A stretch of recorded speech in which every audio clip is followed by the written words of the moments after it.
Hey friends, it's Rachel Archelaus here, and we're back for another Why Do We Limit Love video.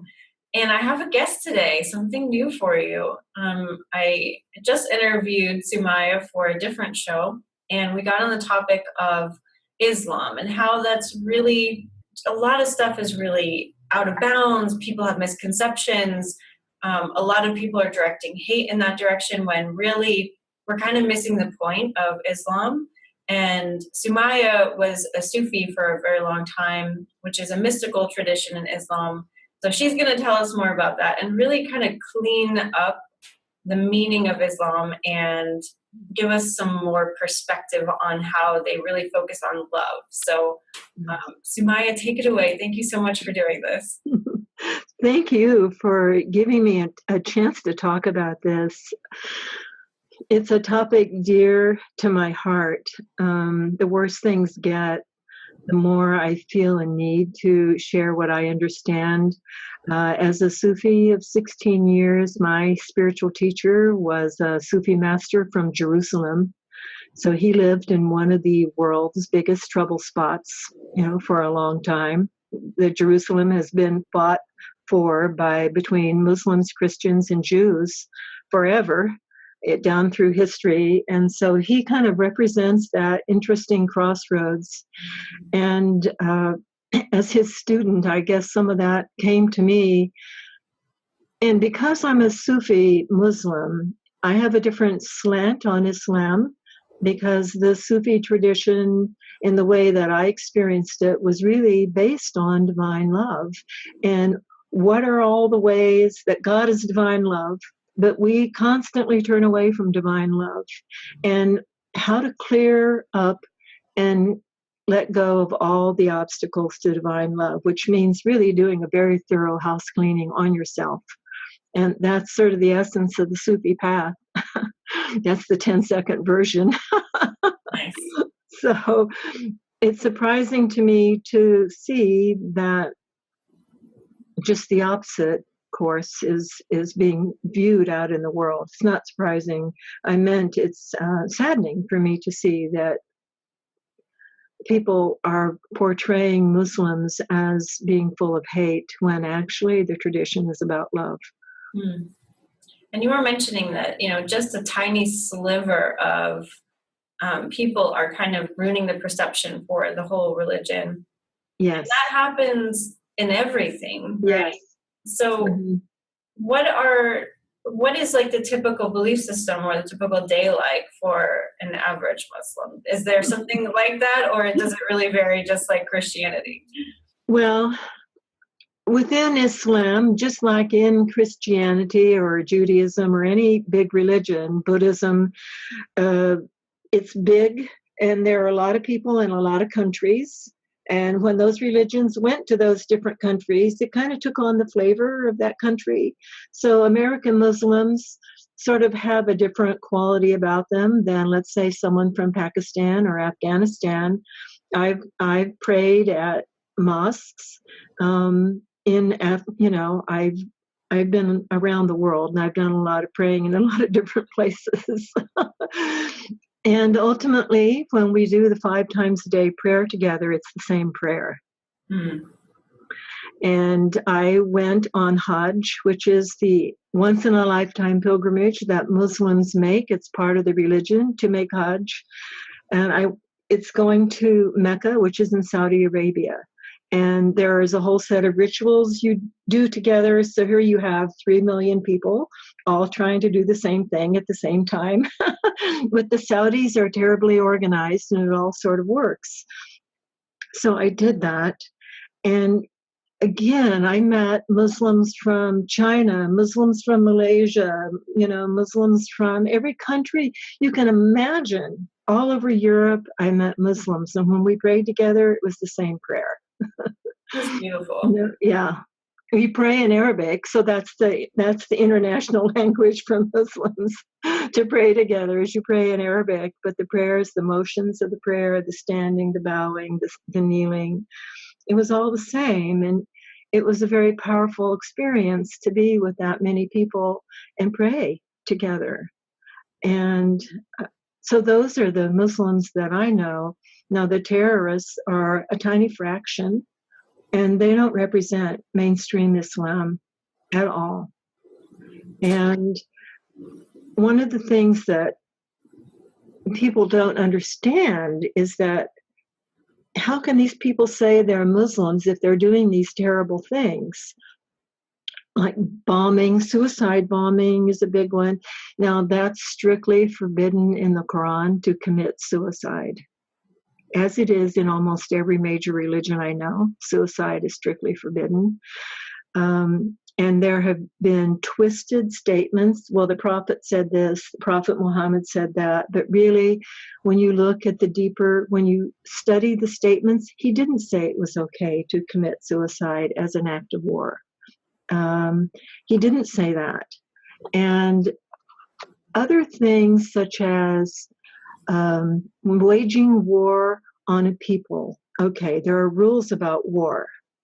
In the Koran, which is the holy book of Islam, as the Bible is to Christians, the rules of engagement are very clearly laid out. They're not mystical, they're not hard to understand, and these rules are, you cannot wage war out of anger.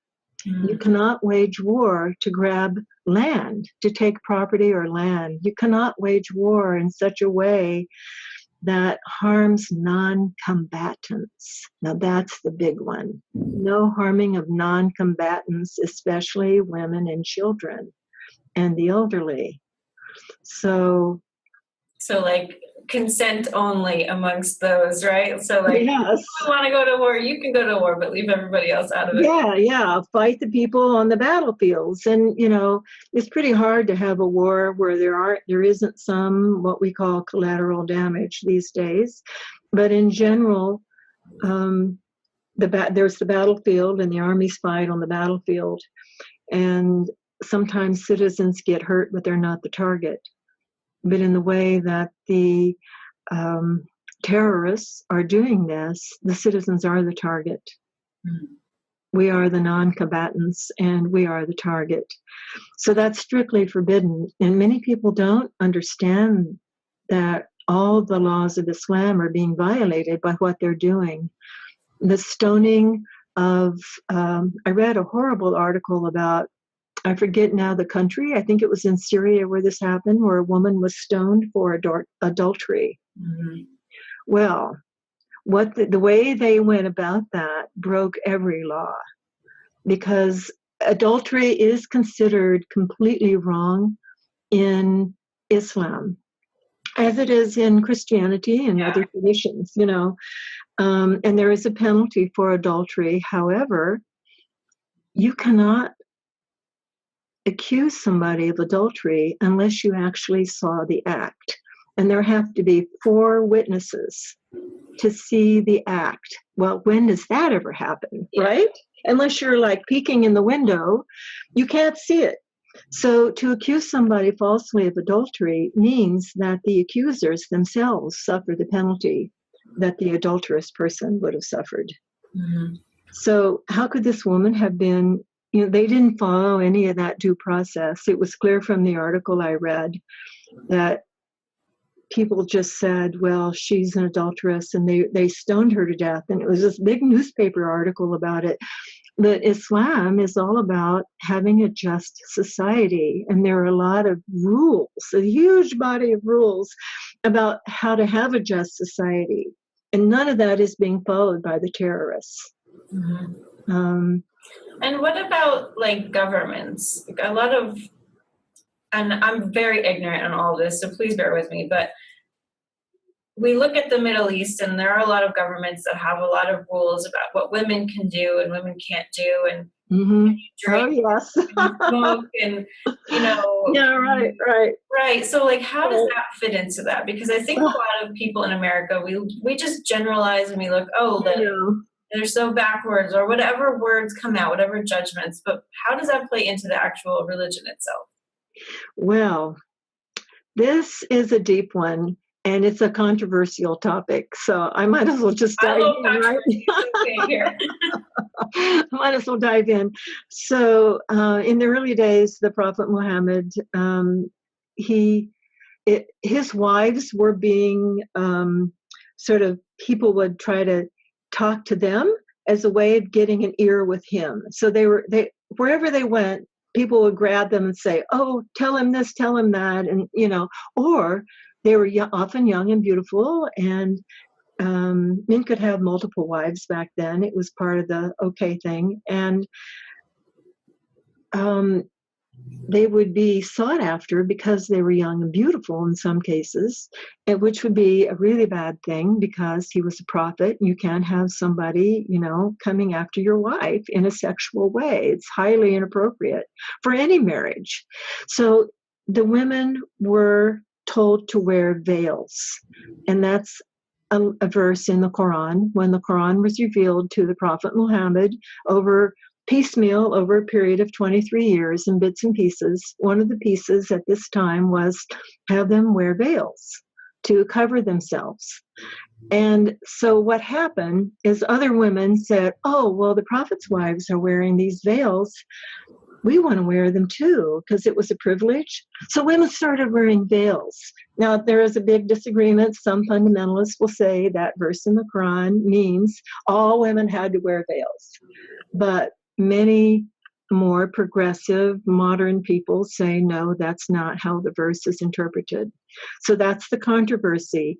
But women actually, it doesn't really say you have to cover your face. It does say the veils were for modesty, and the veils were so that the wives wouldn't be so easily recognized on the street and have problems come up. So now we have a repressive regime, and Islam traveled to a very repressive country toward women. And here's where the fun begins. In the Quran, through the revelations of the Quran to the Prophet Muhammad, women under Islam were given sweeping rights of equality that no women had anywhere on the globe at that time. It was the 8th century, and no women had any rights. Women were slaves, they were property all over the world.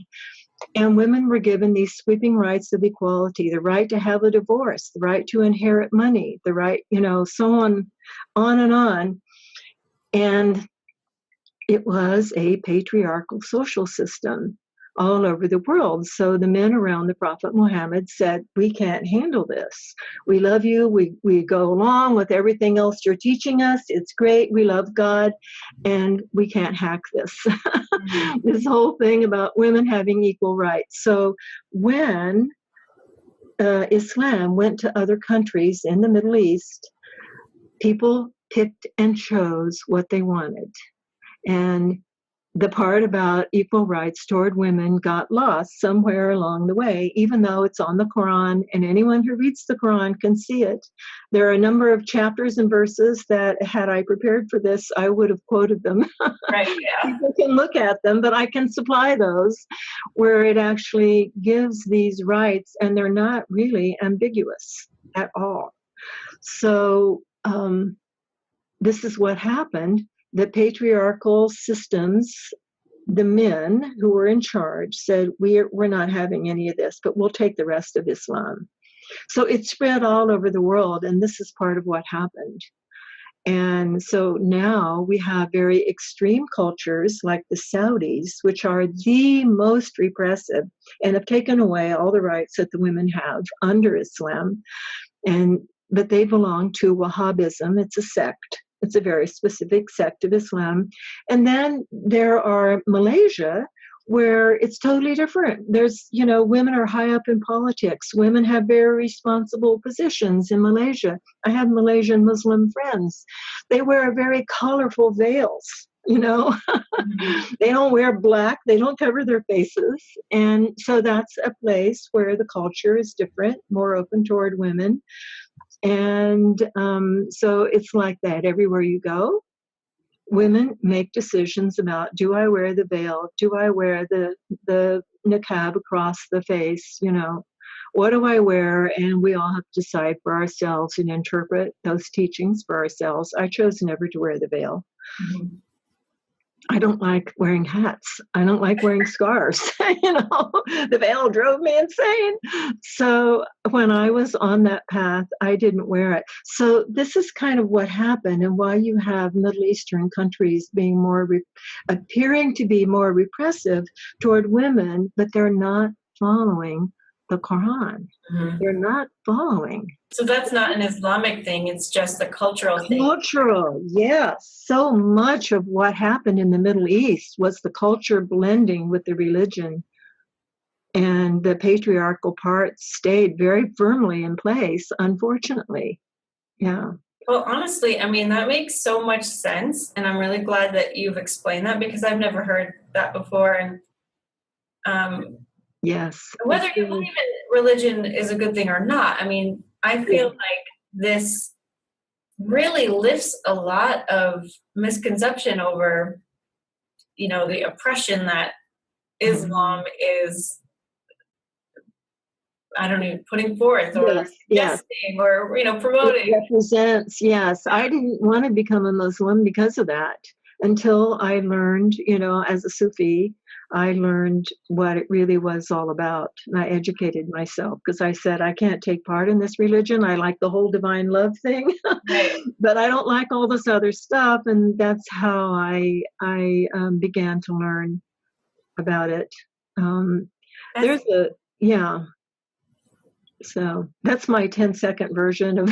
I know. Well, I should. So much more to say about all that, but that's. I asked Sumaya to do this, with no warning. She was we were already talking about something else, and I just asked her if she could talk about this, and she's been really gracious. So that's why she said she wasn't prepared. It's not because she didn't prepare; it's because I didn't ask her to talk about this until 5 minutes ago. All right. So the last question I have for you. And we can have you on again if you're listening to this and you really are interested, as I am, ask me what you want to know. We can have her on again. But the word jihad, that is thrown around a lot, and it's given a lot of, it's just put with everything, right? As to why terrorists are what they are. They're jihadists. But the way you explained it to me when we were talking made so much sense, and it is something actually everybody's going through right now. So can you explain that to us, what it means? Yes. Jihad, Arabic is one of these, it's a very wonderful, well-organized language. And there are certain, the J, the H, and the D exist in Arabic as they do in English. And those are 3 consonants, and a lot of different words can arise out of those 3 consonants. And Arabic is a language that's structured that way. And so the jihad, there are many forms of the word jihad. That's why I brought that in, and I won't go into all that now. But the real jihad is the inner struggle of us against our worst, most negative qualities, to try to bring forth divine love and our connection with the divine. We have to come to terms with all that crap that's under the surface, all the negative limiting beliefs, the things that make us mad, the things that send us off course, because we're not tuning into divine will, divine purpose. And so the inner jihad is all about coming to terms with that stuff. And sometimes, jihad really is the inner struggle. And there's a whole hadith on the Prophet Muhammad. A hadith is one of his teachings where he talked about that, about the inner struggle, and I could find that if people are interested. However, jihad became associated with the early days of Islam because the people of Mecca believed in idols, and they were very threatened by the teachings of the one God that Muhammad was bringing forth as he began to get revelations of the Koran from God. And so what happened is the people of Mecca attacked all the Muslims, the people who were believing what the Prophet was teaching. And they even moved to another city where they were welcomed. But nonetheless, the people of Mecca waged war on them again and again. So the Quran is full of battles.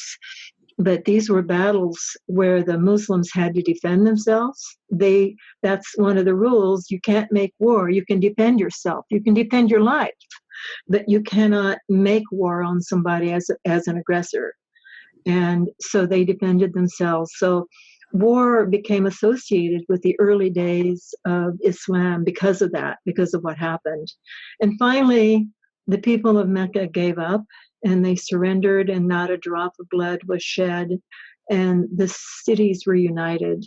And it was a very powerful, beautiful thing that happened because they came to realize that this was something that they couldn't continue to do, that it wasn't going to work. They were never going to win this.